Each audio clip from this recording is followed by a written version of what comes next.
There are now more than 120 confirmed measles cases linked to an outbreak in western Texas, the largest such outbreak the state's seen in over 30 years. There are another 9 cases further west in New Mexico. And that's raising questions about vaccine hesitancy in some communities and the growing challenge of these periodic outbreaks. William Brangham has our look. Unvaccinated people account for almost all these cases, and children are among the most affected. We spoke with Dr. Ron Cook, who's a leading physician in Lubbock, Texas, who is trying to educate the community about this outbreak and the risks. If you walk into a room and you have measles, 80 to 90% of those individuals within a week will come down with measles. All you have to do is go in that room, breathe, cough a couple of times, but 80 to 90% of those individuals in that room will become infected with measles if they're not vaccinated. I have a granddaughter that's 10 months old, and I'm concerned about her potentially catching the measles virus and becoming very sick.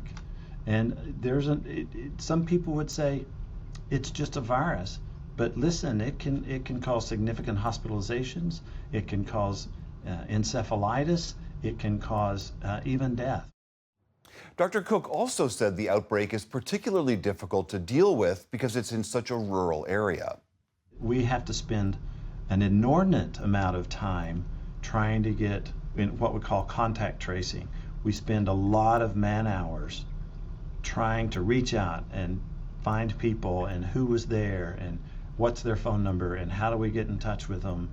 Joining me now to discuss this outbreak and other issues concerning vaccines is Caitlin Rivers. She's senior scholar at the Johns Hopkins Center for Health Security and author of Crisis Averted, The Hidden Science of Fighting Outbreaks. Caitlin Rivers, so good to have you back on the News Hour. So this outbreak is in a rural part of Texas in an area with fairly low vaccination rates. This is now the 3rd such outbreak this year. How concerning is this to you? It is a concerning outbreak because of the logistical challenges you mentioned. Moreover, measles is one of the most contagious viruses known to humanity, and so it's very difficult to control. And so I do expect we'll see more cases in the weeks ahead, but really hope that health officials are able to bring it under control sooner rather than later. And are we seeing more of these kinds of outbreaks? And if so, what do you attribute this to? Is this basically just more people are hesitant to take the vaccine, ergo, we see more measles? Last year, 2024, was a fairly active year for measles. We had a number of outbreaks around the country, mostly in people who are unvaccinated. So that is the population we worry about most. But I really encourage people to think twice about the talking points or the discussion that we often hear that implies that vaccinations are controversial. In fact, 93% of people are vaccinated against measles. That is an enormous congruency in a population that otherwise can't agree on a whole lot. And so vaccines are actually incredibly popular. And I think that is part of the messaging that can make parents who are considering vaccination feel more comfortable. I hear exactly what you're saying about the popularity of vaccines, but we do know that skepticism is on the rise.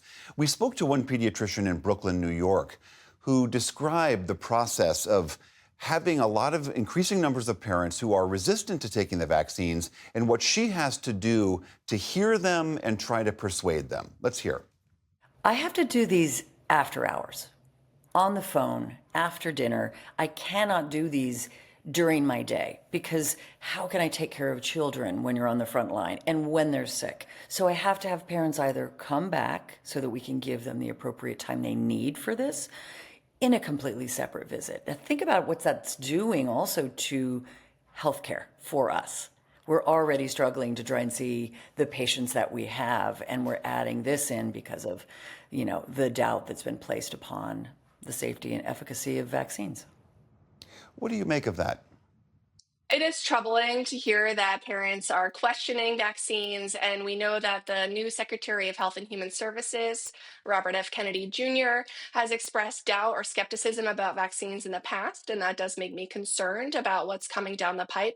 But again, what I also hear in that clip is that parents are willing to have the discussion. They are curious, they are open, even if they are coming from a place of skepticism. And so I think it's important that we continue to reinforce that vaccines are popular, far, the vast majority of people get them. And maybe with some discussions and encouragement, those parents who are starting from a place of skepticism will be open to vaccination as well. And how do you counsel pediatricians like the one we just heard from to have that conversation? I mean, the point you make, I take it very clearly that people overwhelmingly do support vaccination and believe in them. But how do we talk about and to the skeptics amongst us? Yeah, I think having those conversations is so important, really listening to people's concerns and speaking to them. It's difficult to do that at scale, and I have great sympathy for busy providers who are seeing patients in the clinic day in and day out, struggling to fit in those conversations. But we see over and over again that pediatricians and medical providers are among the most trusted messengers. So I think it's important to make space for those conversations. We also see public health officials continue to be trusted messengers despite some reductions in trust that came out of the pandemic. They're still overwhelmingly looked to as sources of trust. Employers, I think there are a lot of different kind of people who can be having these conversations and answering questions and really stepping in to make vaccination continue to be a stronghold or a strength of our public health system. If people who have been vaccinated for measles, perhaps long ago as a child, and they are seeing these stories about measles growing, should those people get revaccinated? Is there an update that people ought to take? 2 doses of the measles vaccine provides very good, durable protection. And so that's not something I'm considering for myself or my family. But if a member of the health department reaches out to you to let you know that you or a member of your family has been exposed to the measles virus, that's a question you can ask them and get individualized advice. All right, Caitlin Rivers of the Johns Hopkins Center for Health Security, thank you so much for being here. Thank you.